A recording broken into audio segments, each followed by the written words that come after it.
Tax payer वो category के लोग होते हैं जिन्हें सरकार सबसे ज्यादा पसंद करती है लूटने के लिए, क्योंकि दूर विलेजेस में सड़कें बनवाना, बड़ी बड़ी मूर्तियां बनवाना, नए हाईवेज बनवाना और यहाँ तक कि नेताओं के बच्चों को विदेशों में पढ़ने के लिए भेजने से लेकर उनकी गाड़ियों में पेट्रोल डलवाने तक के पैसे ये टैक्स पेयर ही देता है। और ये टैक्स पेयर होता कौन है? ये टैक्स पेयर और कोई नहीं, मैक्सिमम नौकरी करने वाले लोग ही होते हैं, जो पूरे महीने मेहनत करके जो भी कमाते हैं उसका एक बड़ा हिस्सा सरकार को दे देते हैं। और अपने ही पैसे टैक्स में देने के बाद इस मिडिल क्लास आदमी को रिटर्न में क्या मिलता है? और क्यों 140 करोड़ लोगों के देश में सिर्फ 5% लोग ही टैक्स देते हैं? और क्यों लोग टैक्स देना नहीं चाहते और टैक्स की चोरी करते हैं? Government loves middle class. Actually government का लोगों से टैक्स लेने का रीजन सिर्फ ये था कि हमारी सोसाइटी में 3 कैटेगरी के लोग होते हैं, अपर क्लास, मिडिल क्लास और लोअर क्लास। अपर क्लास लोग ज्यादातर बड़े बिजनेसेस चलाते हैं या इन्वेस्टर्स होते हैं, और क्योंकि सबसे ज्यादा इनकम अपर क्लास लोगों की ही होती है और इन लोगों को सबसे ज्यादा टैक्स देना चाहिए, लेकिन ऐसा नहीं होता। एक्चुअली अपर क्लास लोगों के पास टैक्स चोरी करने के बहुत सारे तरीके होते हैं, जैसे अंडर बिलिंग करना या कैश ट्रांजैक्शंस करना। और फिर दूसरी कैटेगरी होती है मिडिल क्लास लोगों की, जो ज्यादातर जॉब करते हैं। और तीसरी कैटेगरी होती है लोअर क्लास लोगों की, जिनकी इतनी इनकम नहीं होती कि वो टैक्स दे पाए। इन तीनों कैटेगरी में गवर्नमेंट सबसे ज्यादा पसंद करती है मिडिल क्लास लोगों को, जो जॉब करते हैं और उनके पास टैक्स चोरी करने का कोई रास्ता नहीं होता, क्योंकि उनकी सैलरी उनके अकाउंट में आती है और इनकम टैक्स डिपार्टमेंट की नजर उनके अकाउंट पर हमेशा बनी रहती है। Tax burden. तो कैसे टैक्स का बोझ मिडिल क्लास लोगों की कमर तोड़ रहा है? अगर आज से 5 साल पहले अगर घर का खर्च 15,000 रुपए में चल जाता था, तो आज वही 25,000 से ज्यादा में पूरा होता है। और जिस घर का खर्च 25,000 में पूरा होता था, आज उसी घर का खर्च 40,000 में पूरा होता है। लेकिन ऐसा क्यों?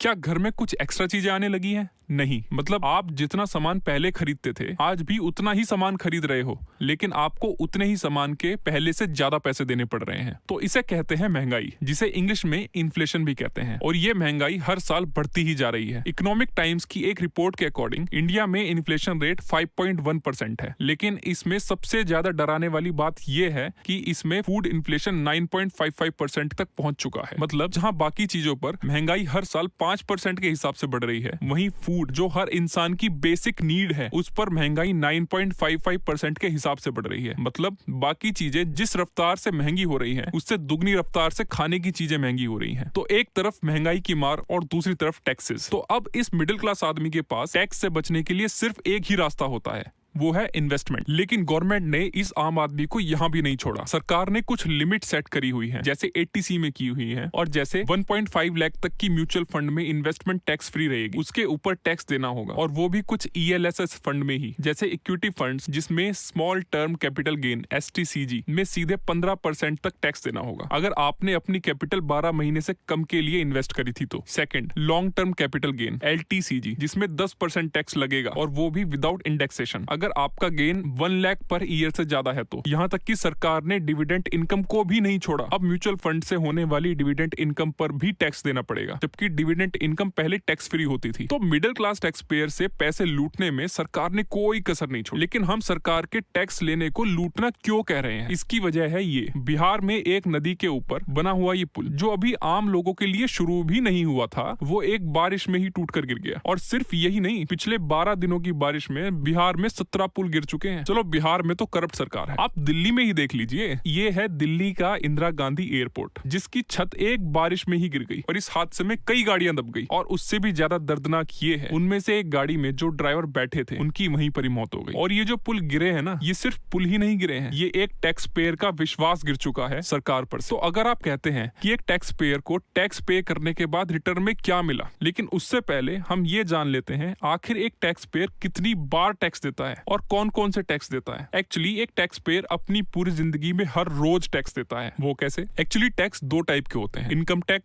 टैक्स केवल उन्हीं लोगों को देना होता है जिनकी सालाना इनकम गवर्नमेंट के डिसाइड किए गए टैक्स स्लैब में आती है, जैसे 15 लाख से ज्यादा 30%। और दूसरा GST, goods and services tax. ये एक रिग्रेसिव टैक्स है। आप कुछ भी खरीदते हैं, 1 रुपए की टॉफी से लेकर 1 करोड़ की कार तक, आपको उसमें GST भी देना पड़ता है। ये GST उस प्राइस में पहले से ही इंक्लूडेड होता है। GST के rate product to product change होते रहते हैं। जैसे कुछ प्रोडक्ट्स पर आपको 5% जीएसटी देना पड़ता है, लेकिन कुछ प्रोडक्ट्स पर आपको 28% जीएसटी भी देना पड़ता है, जैसे एयर कंडीशनर्स या कार्स। लेकिन बात यहीं खत्म नहीं होती। इस 5% से 28% के टैक्स स्लैब से अलग जो भी प्रोडक्ट लग्जरी प्रोडक्ट्स की कैटेगरी में आते हैं, उन पे गवर्नमेंट एडिशनल 22% या उससे भी ज्यादा सेस भी लगा देती है, जिससे टोटल टैक्स ऑन प्रोडक्ट 50% से भी ज्यादा पहुंच जाता है। अब क्योंकि इनकम टैक्स वही लोग देते हैं जिनकी इनकम टैक्स स्लैब के अकॉर्डिंग होती है, लेकिन जीएसटी तो सबको ही देना पड़ता है। ऐसे में मिडिल क्लास टैक्स पेयर पहले महंगाई से परेशान था, फिर इनकम टैक्स से, और उसी के साथ जीएसटी से भी। क्योंकि ये टैक्स पेयर पहले इनकम टैक्स देता है, टैक्स देने के बाद जो पैसे बचते हैं उसमें से घर का खर्च निकालने के बाद पैसे जोड़कर कार खरीदता है, और कार खरीदते हुए 28% या उससे भी ज्यादा टैक्स देता है। फिर जब उस कार में पेट्रोल डलवाता है तो उस पेट्रोल पर भी ओवरऑल 55% तक टैक्स देता है। उसके बाद जब उस कार को रोड पर चलाता है, फिर रोड पर टोल टैक्स भी देता है। तो आपने बहुत से पॉलिटिशियन को या सरकारों को ये कहते तो सुना होगा कि हम गरीब लोगों को गरीबी से बाहर लाना चाहते हैं, मतलब हम लोअर क्लास लोगों को लोअर क्लास से बाहर लाना चाहते हैं। पर लोअर क्लास से बाहर कहाँ? मिडिल क्लास में। लेकिन आपने आज तक कभी किसी सरकार को ये नहीं कहते सुना होगा कि हम मिडिल क्लास लोगों को अपर क्लास में लाना चाहते हैं, क्योंकि कोई गवर्नमेंट ये चाहती ही नहीं है। क्योंकि जितना टैक्स एक मिडिल क्लास आदमी देता है ना, वो भी बिना किसी चोरी के, उतना टैक्स उसे और कहीं से नहीं मिलेगा। अब बात आती है कि एक टैक्स पेयर जो पूरी जिंदगी टैक्स पे करता रहता है, उसे रिटर्न में क्या मिलता है? धोखा 1, पॉलिटिक्स ऑफ फ्री। सभी सरकारें ये तो कहती हैं कि हम गरीबी खत्म करेंगे, लेकिन ये ऐसा करती नहीं है। ये सभी सरकारें गरीबों को इस काबिल बनाना ही नहीं चाहती कि वे खुद गरीबी से बाहर आ सके, क्योंकि गरीबी खत्म करने के लिए सबसे ज्यादा जरूरी है कि गरीब लोगों को एजुकेशन मिले, और एजुकेशन भी ऐसी जो बढ़ते समय के साथ अपडेटेड हो, वो नई स्किल्स सीखे जिससे वो अपने लिए पैसा कमाने के रास्ते बना सके। लेकिन हमारी गवर्नमेंट इन गरीब लोगों को काबिल बनाने की जगह टैक्स पेयर के पैसे से फ्री में राशन देकर उन्हें खुश कर देती है और इलेक्शन जीतने का सबसे आसान तरीका बना लेती है। धोखा नंबर 2, एजुकेशन। क्यों ऐसा होता है? जिस टैक्स पेयर के पैसे से गवर्नमेंट स्कूल्स बनाए जाते हैं, उसी टैक्स पेयर के बच्चे किसी प्राइवेट स्कूल्स में जाके पढ़ते हैं। इसकी वजह है गवर्नमेंट स्कूल्स के बुरे हाल। ऐसे बहुत से वीडियोस आपने देखे होंगे जिनमें या तो गवर्नमेंट स्कूल्स में टीचर आते नहीं है, और आते हैं तो पढ़ाते नहीं है, और कई बार तो ये भी देखा गया है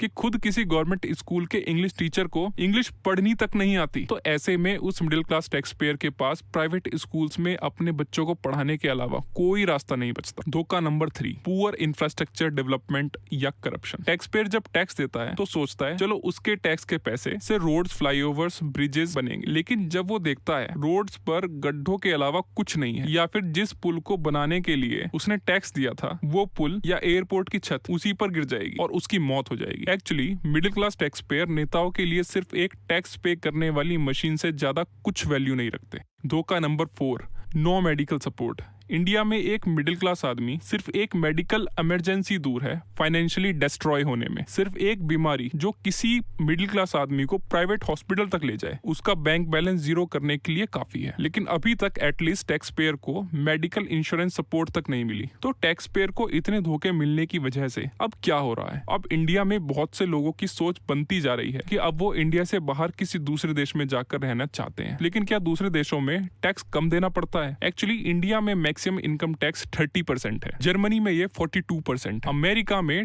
37% है, ऑस्ट्रिया में 55% है और फ्रांस में 45%। तो अगर इंडिया से लोग दूसरे देशों में जाकर रहना चाहते हैं जहां इंडिया से भी ज्यादा टैक्स रेट्स हैं, इसका मतलब लोगों को टैक्स पे करने में कोई प्रॉब्लम नहीं है। उन्हें प्रॉब्लम है टैक्स पे करने के बाद रिटर्न में मिले खराब रोड, टूटे पुल, खराब एजुकेशन और करप्शन से। तो आपको ये वीडियो कैसा लगा कमेंट्स में जरूर बताइए, और please like and subscribe. Look over.